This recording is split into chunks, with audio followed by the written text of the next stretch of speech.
L'association Rose Up, c'est une association de patients agréée par le ministère de la Santé avec 3 missions. Une mission d'information, une mission d'accompagnement et une mission de défense des droits des femmes touchées par tout type de cancer. En matière d'information, Rose Up Association publie un magazine féminin que vous connaissez certainement qui s'appelle Rose Magazine, donc qui est distribué dans les principaux centres et services de cancérologie en France 2 fois par an. Et sachez qu'il est également complété par environ une centaine d'articles chaque année sur notre site internet rose-up.fr. En matière d'accompagnement, Rose Up a initié et anime ce qu'on appelle des maisons Rose Up. Ce sont des lieux de soins de support non médicamenteux à Paris et à Bordeaux où les femmes peuvent être écoutées, échanger entre elles, donc rompre leur isolement et être accompagnées pour mieux gérer leurs effets secondaires, éviter la rechute.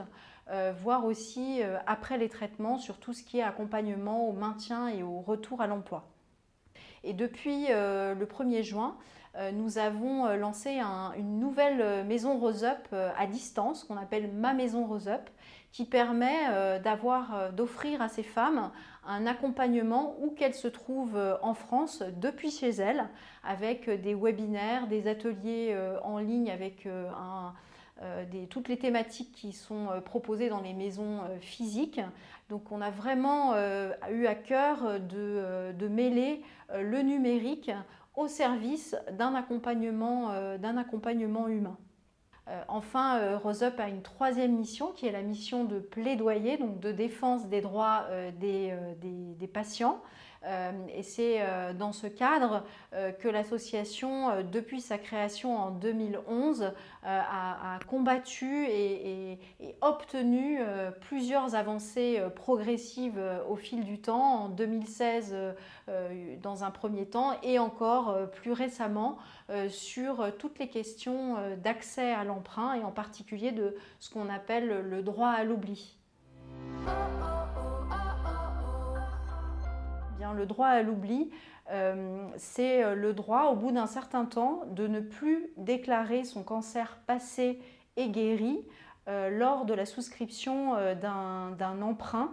Comme vous le savez certainement, quand vous allez voir votre banque pour souscrire un emprunt, il vous demande une assurance de prêt. Cette assurance emprunteur, c'est bien là que le problème intervient pour les personnes touchées par le cancer. C'est ce qu'on appelle la double peine, puisque le médecin vous déclare en fait guéri, vos traitements sont terminés, mais l'assurance en fait considère que ça n'est pas vraiment le cas et vous impose soit des exclusions carrément, un refus d'assurance, des exclusions de certaines garanties. Il y a plusieurs garanties comme la garantie décès, la garantie invalidité, etc.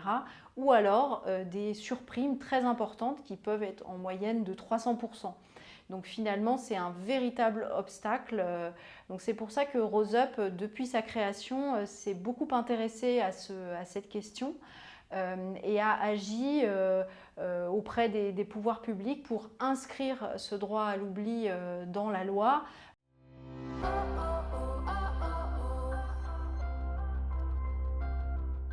Le droit à l'oubli, il intervient aujourd'hui 5 ans après la fin du protocole thérapeutique. Alors la fin du protocole thérapeutique, c'est tout simplement la fin des traitements, on va dire, lourds comme la chirurgie, la chimiothérapie ou la radiothérapie.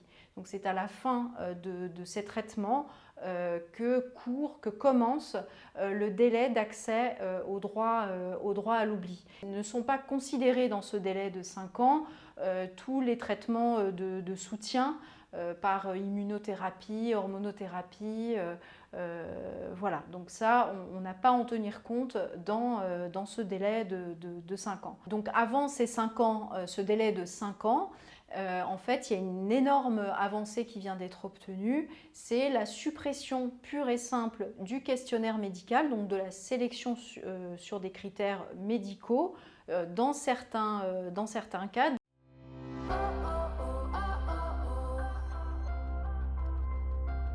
D'abord, ça ne concerne que les prêts immobiliers pour l'acquisition de la résidence principale ou ce qu'on appelle des prêts mixtes résidence principale professionnelle. C'est limité aux prêts par personne jusqu'à 200 000 euros. Par contre, ça veut dire que si vous êtes deux, c'est jusqu'à 400 000. Et par ailleurs, dernier critère, c'est juste un remboursement qui arrive à échéance avant le 60e anniversaire de l'emprunteur. Donc dans ce cadre, que ce soit pour un cancer ou pour n'importe quel problème de santé, il n'y a plus de sélection médicale. Mais si vous ne rentrez pas dans ce cadre, et bien là, vous avez la possibilité d'attendre les 5 ans pour bénéficier du droit à l'oubli. Et il y a encore un troisième dispositif qui existe avant ce délai de 5 ans, c'est ce qu'on appelle la grille de référence AERAS. Pour certains types de cancers ou d'autres pathologies, il y a des délais qui sont inférieurs, donc qui permettent d'accéder sous certaines conditions à l'emprunt dans des conditions normales ou proches de la normale.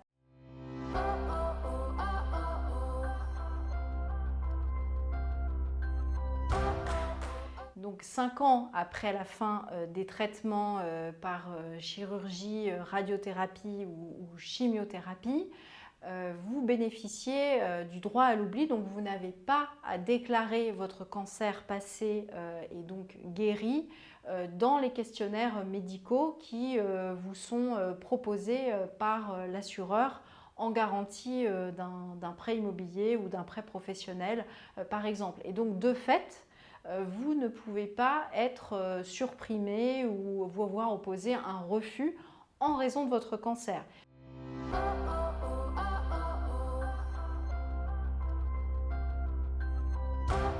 Et bien là, finalement, on revient à zéro, entre guillemets, puisqu'il faut que le cancer soit guéri pour ne bénéficier du droit à l'oubli. Donc si par exemple vous avez terminé vos traitements il y a 5 ans, mais que là vous venez d'être diagnostiqué d'un nouveau cancer ou d'une rechute de votre cancer, malheureusement vous n'avez pas accès au droit à l'oubli. Il n'en demeure pas moins que grâce aux avancées récemment obtenues, avec la suppression du questionnaire médical sous certaines conditions, là, par contre, vous pouvez, si vous rentrez dans ce cadre, bénéficier d'un accès à l'emprunt, puisque si votre prêt est inférieur à 200 000 euros et qu'il vient à échéance avant votre 60e anniversaire, il n'y a plus de questionnaire de santé pour les prêts immobiliers.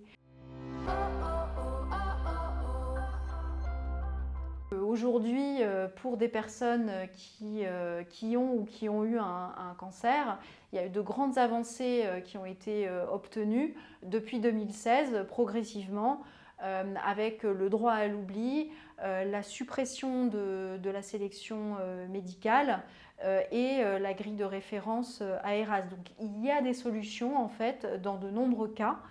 Donc n'hésitez pas à consulter notre site internet rose-up.fr ou à proposer à vos patients de s'adresser à nous. Nous avons des adresses contacts sur notre site pour accompagner les patients. Voilà.